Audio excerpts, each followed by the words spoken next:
Hello everyone, I hope all of you are very good. आज मैं एक बहुत बड़ी प्रॉब्लम के बारे में बात करना चाहता हूँ जो कहीं ना कहीं हर स्टूडेंट जो है अपनी स्टूडेंट लाइफ में फेस करता है। वो ये प्रॉब्लम होती है कि सर हम क्वेश्चंस तो कर रहे हैं, मैथमेटिक्स की बात कर रहा हूँ स्पेसिफिकली क्योंकि मेरा सब्जेक्ट मैथमेटिक्स है।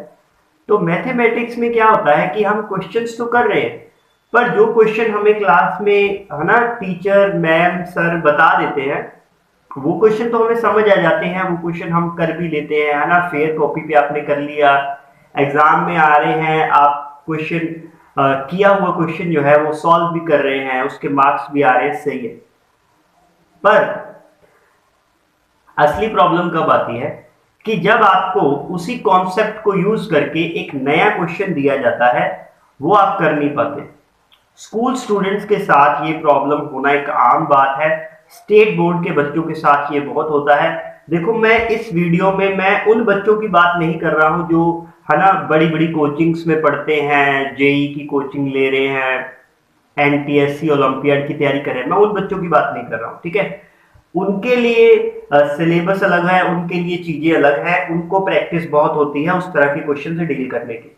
बट मैं यहाँ बात कर रहा हूँ उन बच्चों की जो घर जा रहे हैं, स्कूल जा रहे हैं, घर आ रहे हैं, स्कूल जा रहे हैं, थोड़ा बहुत ट्यूशन जा रहे हैं कहीं पे। मैं उन बच्चों की बात कर रहा हूं, they don't know how to deal with the new question, right. उनको नहीं पता कि न्यू क्वेश्चन से डील कैसे करते हैं।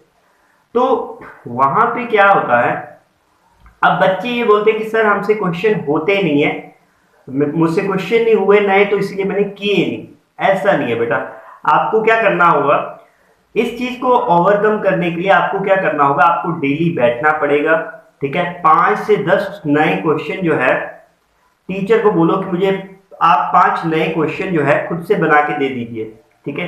उन क्वेश्चन को मैं ट्राई करता हूं घर पे, ओके। और देखो, बहुत बार ऐसा होगा कि आपसे क्वेश्चन नहीं बनेंगे क्योंकि जब नए क्वेश्चन आपके सामने आते हैं तो बहुत बार ऐसा होता है कि हम उन क्वेश्चन से कंफर्टेबल नहीं है। ओके, कॉन्सेप्ट मैंने पढ़ा होगा वो, पर होता क्या है कि एप्लीकेशन अप्लाई कर पाना, ठीक है, वो एक आर्ट होता है, राइट। और वो आर्ट ऐसे नहीं है कि एक बार सिखाने से आ जाएगा, नहीं। एक क्वेश्चन सॉल्व करने से, 2 क्वेश्चन सॉल्व करने से वो आर्ट नहीं आता।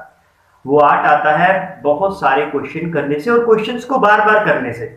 मैं हर बच्चे को ये बात बोलता हूं कि अगर आपने खुद से एक क्वेश्चन सॉल्व किया है तो एक काम करो, उस क्वेश्चन को 2-3 बार और अच्छे से सॉल्व करो, सेम क्वेश्चन को। बिलीव मी, आप नया सीखेंगे कुछ, ठीक है। जब भी टीचर आपको एक सेम टॉपिक दूसरी बार पढ़ाता है, ठीक है, आप बोलते हो सर ये तो मुझे आता है, ये मैंने किया हुआ, पर बात यह है कि याद रखना, जब भी आपको दूसरी बार भी कोई टॉपिक पढ़ाया जाता है उसमें भी आप कुछ ना कुछ नया सीखेंगे, राइट। क्योंकि हर बार पढ़ाने का तरीका थोड़ा सा डिफरेंट रहता है, ओके। और बात यह है कि जब भी आप क्वेश्चंस करेंगे तो बहुत बार ऐसा होगा कि कुछ क्वेश्चंस नहीं बनेंगे। तो देखो, अगर आपसे क्वेश्चन नहीं बन रहे हैं तो वो कोई बुरी खबर नहीं है, it is a good news, वो बहुत अच्छी खबर है, बिकॉज वो बता रहा है कि यू आर ट्राइंग। देखो, आप ट्राई कर रहे हो इसीलिए क्वेश्चन नहीं बन रहे, ठीक है। ट्राई करना बहुत जरूरी है। अगर कोई बच्चा ट्राई ही नहीं कर रहा तो उसका काम ज्यादा खराब है, ठीक है। अगर कोई स्कूल आ ही नहीं रहा तो घर बैठे तुम फेल हो रहे हो एग्जाम में, ठीक है, तुम्हें थोड़े टाइम में दिखाई देगा, राइट। तो तुम चाहे जितना मर्जी तुम्हारा कैलिबर हो, स्ट्रांग हो तुम्हारा माइंड, पर बात यह है, if you are not attending your school, you are not listening the teachers, you are not attending the lectures, फिर तो भाई आप किसी भी एंगल से पास नहीं हो सकते, ठीक है। तो ये चीजें हैं।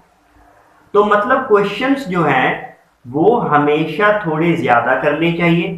और नए क्वेश्चन से कंफर्टेबल आप कब होंगे, जब आपने बहुत सारे क्वेश्चंस किए होंगे, ठीक है। और एक क्वेश्चन आपने खुद से सॉल्व किया, उसका जब आंसर आता है ना पीछे कि हाँ मैंने क्वेश्चन सॉल्व किया, x=5 is your correct answer, जब मैं खुद से क्वेश्चन सॉल्व करके पीछे आंसर देखता हूं और आंसर सही होता है, बिलीव मी, उस चीज की खुशी बहुत ज्यादा होती है। हर स्टूडेंट जो डेली प्रैक्टिस करता है क्वेश्चंस, वो मेरी बात से कनेक्ट कर रहा होगा। उन क्वेश्चंस को सॉल्व जब भी किया जाता है वो हमें बहुत सारी चीजें सिखाते हैं, ठीक है। और बहुत सारे नए क्वेश्चंस मैं सिर्फ तभी कर सकता हूं अगर मैंने ज्यादा क्वेश्चंस कर रखे हैं। 2-5 क्वेश्चन करने से नया क्वेश्चन से डील नहीं कर सकते आप, ठीक है।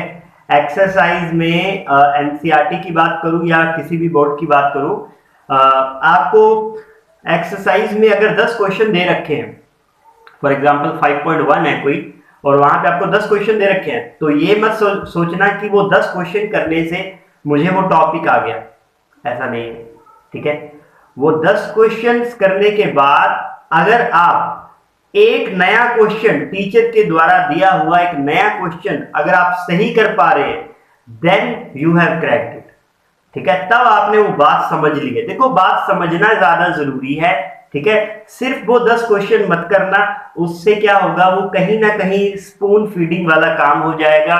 और रोट लर्निंग भी इसी तरह हो रहा है कि वही क्वेश्चंस आपके एग्जाम में डाले जा रहे हैं और उससे कुछ नया सीखना तो भूल ही जाओ, कुछ नया नहीं उससे सीख रहे, ठीक है। और मैं इसके बिल्कुल खिलाफ हूं।